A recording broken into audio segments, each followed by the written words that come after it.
Assalamualaikum warahmatullahi wabarakatuh. Selamat berjumpa dengan tutorial kimia bersama urip.info. Kali ini kita akan bahas tentang bagaimana cara memahami diagram kesetimbangan kimia.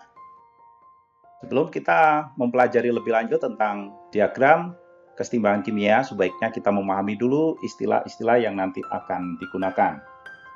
Yang pertama ada istilah reaktan dan produk. Ciri-ciri reaksi kesetimbangan itu biasa menggunakan tanda panah kesetimbangan yang modelnya ada tanda panah separuh menghadap ke kanan dan separuh menghadap ke kiri. Semua spesi yang berada di ruas sebelah kiri dari tanda panah tadi kita sebut sebagai reaktan atau kita sebut sebagai reaksi. Sedangkan semua yang berada di ruas sebelah kanan kita sebut sebagai produk atau kita sebut sebagai hasil reaksi.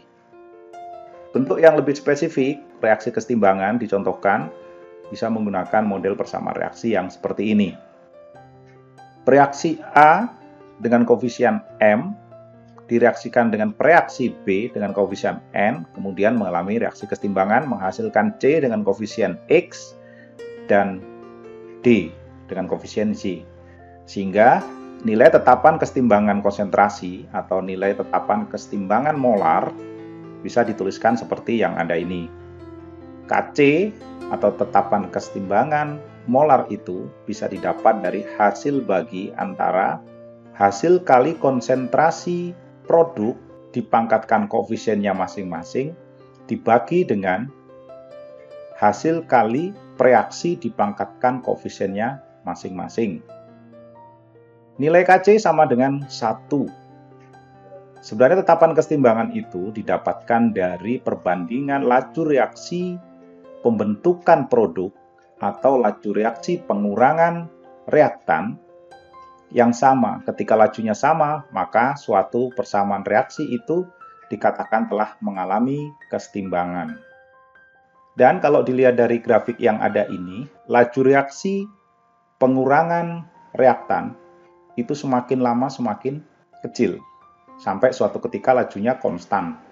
Demikian pula untuk laju reaksi pembentukan produk, ini semakin tinggi laju reaksinya sampai suatu ketika dia akan konstan. Untuk dipahami bahwa kurva atau garis biasanya digambarkan start atau mulainya dengan konsentrasi lebih tinggi dibandingkan kurva atau garis hasil reaksi. Kalau hasil reaksi bisa saja tadinya ada atau tidak ada, kemudian lama-kelamaan bertambah. Itu kalau produk atau hasil reaksi. Sementara reaktan biasanya diletakkan di posisi yang lebih tinggi, yang kemudian lama-kelamaan seiring berjalannya waktu dia akan mengalami pengurangan konsentrasi hingga sampai suatu titik dia akan stabil, tidak berubah lagi, maka pada saat itulah kesetimbangan telah tercapai. Sekarang nilai Kc lebih besar dari 1. Nilai Kc yang lebih besar dari 1 itu punya makna bahwa produk yang dibentuk dari suatu reaksi kesetimbangan itu lebih banyak. Ini bisa direpresentasikan dari suatu diagram kesetimbangan konsentrasi versus waktu. Kalau kita amati ini untuk garis berwarna merah, lengkungan merah ini, kurva merah ini adalah kurva dari perubahan konsentrasi reaktan. Sedangkan yang hijau ini adalah kurva perubahan konsentrasi produk. Nanti kalau memahami setiap diagram kesetimbangan, kurva yang dimulai dari bawah itu biasanya adalah kurva untuk produk, sedangkan yang dimulai dari atas itu adalah kurva reaktan atau reaksi. Sekarang kita bisa melihat mengapa nilai Kc-nya lebih besar dari 1. Jelas kalau nilai Kc lebih besar dari 1, kita punya rumus hasil reaksi dipangkatkan koefisiennya masing-masing dibagi dengan hasil kali reaksi dipangkatkan koefisiennya masing-masing, nilainya akan lebih besar dari 1 ketika produknya yang dibentuk itu lebih banyak. Sama juga bila perubahan konsentrasinya sudah tidak ada lagi, artinya dia konstan, baik itu produk maupun reaktan, konsentrasinya tidak berubah, dan keduanya ada, artinya produk dan reaktan masih ada tapi tidak akan habis, namun konsentrasinya tidak berubah, maka itu dikatakan mengalami kesetimbangan atau kesetimbangan dari suatu reaksi itu tercapai.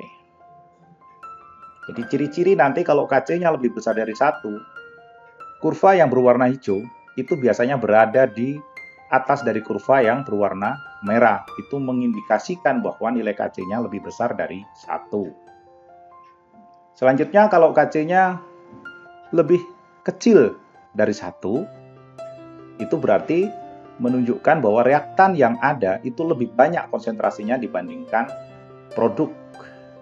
produknya lebih sedikit. Tadi sudah dikatakan bahwa untuk kurva yang berwarna hijau dimulai dari bawah kemudian naik ke atas hingga konsentrasinya stabil, itu adalah kurvanya produk, sedangkan reaktan itu dimulai dari konsentrasi yang tinggi kemudian mengalami penurunan hingga konsentrasinya konstan, itu adalah kurva reaktan.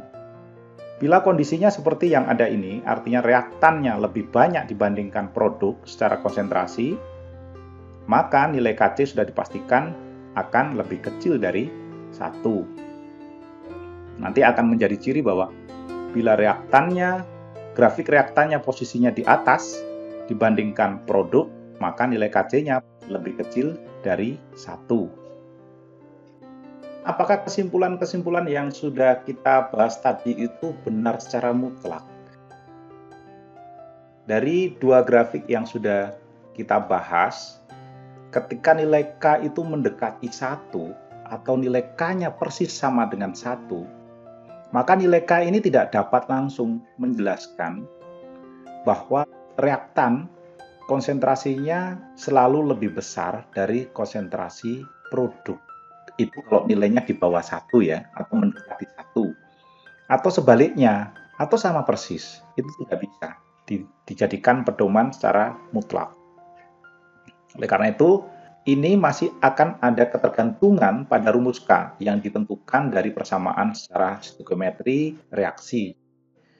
Zatnya apa-apa saja, jumlahnya berapa koefisiennya, nah ini yang masih perlu kita pertimbangkan. Namun secara kasar itu bisa kita pakai.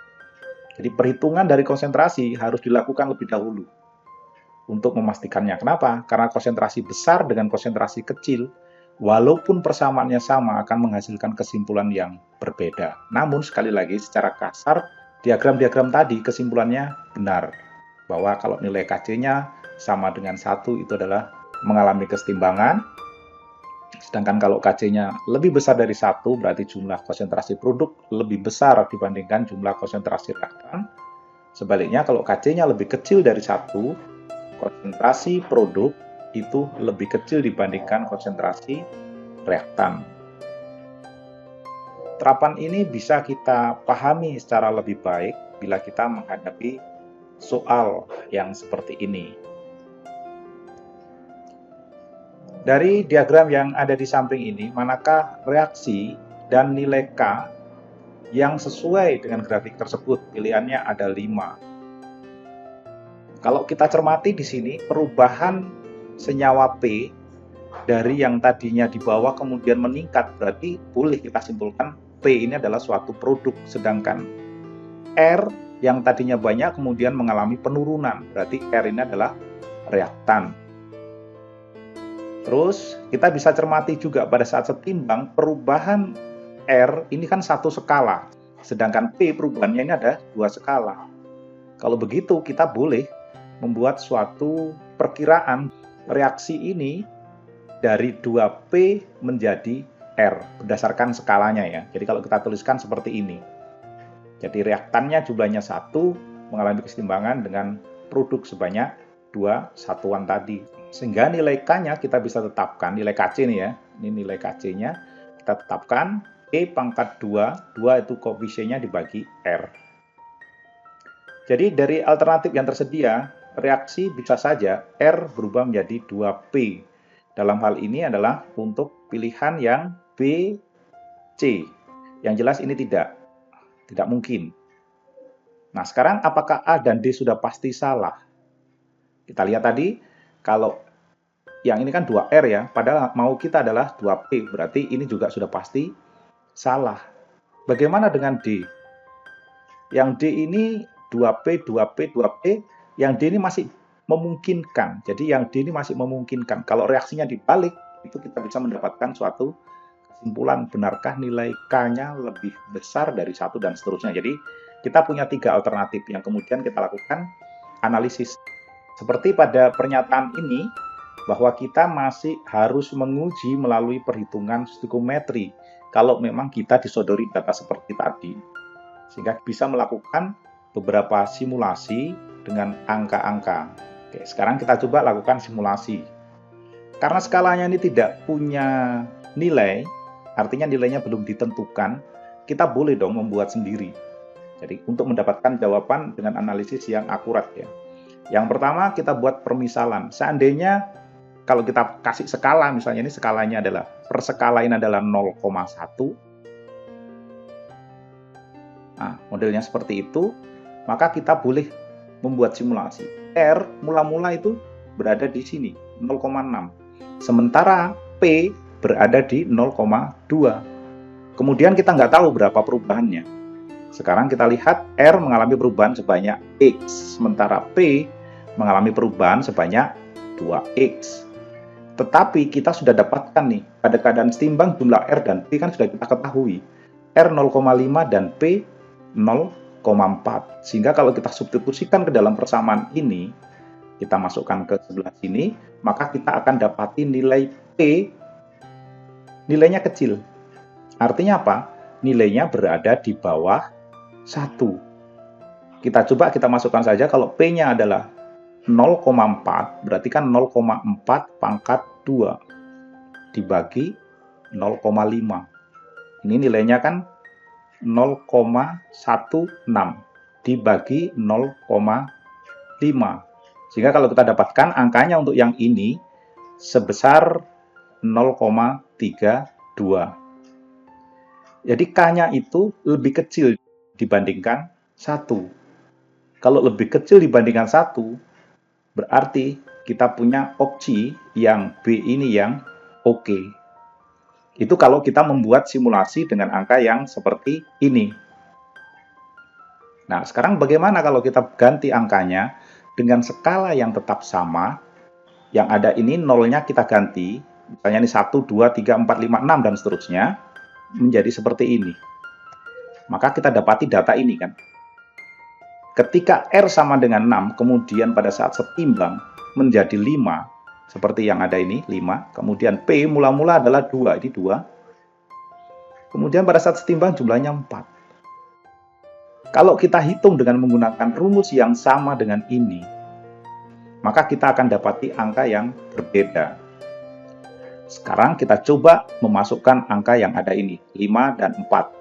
R-nya 5, kemudian P-nya 4. Sehingga kalau kita masukkan di sini, berarti 4 pangkat 2 dibagi 5. Hasilnya tentu 16 dibagi 5. Angkanya jelas ini lebih besar dari 1. Nilainya adalah 3,2. 3,2 berarti kan lebih besar dari 1. Berarti dengan reaksi yang persis sama ini memungkinkan nilai K-nya lebih besar dari 1. Artinya apa? Alternatif yang ini oke. Bagaimana dengan D? Apakah D ini sudah pasti salah? Nah, kita lihat. D ini adalah balikan kalau kita pasangkan dengan yang reaksi di B. Reaksi yang di B tadi, nilainya kan lebih kecil dari 1. Tadi kan dapat 0,3 sekian. Nah, sekarang kalau ini kita balik, reaksinya dibalik kan berarti nilai K-nya sama dengan sepersekian. Jadi kalau tadi di sini mendapatkan angka 0,32, nah yang di sini kan berarti nilai K untuk yang di sini berarti 1/0,32. Kalau kita hitung tentu saja benar, lebih dari 1. Jadi pernyataan BCD ini ketiga-tiganya oke. Tergantung berapa nilai dari konsentrasi yang diberikan. Yang jelas dari grafik-grafik yang ada tadi dengan beberapa ciri, kita bisa menyimpulkan. Tetapi angka, sekali lagi angka, nilainya per skala ini tidak diberi, sehingga kalau kita membuat simulasi menjadi beberapa alternatif yang memungkinkan. Oke, cukup sekian pembahasan dan penjelasan bagaimana cara membaca diagram kesetimbangan kimia untuk pembelajaran kimia kelas 11. Sampai jumpa pada pembahasan berikutnya. Wassalamualaikum warahmatullahi wabarakatuh.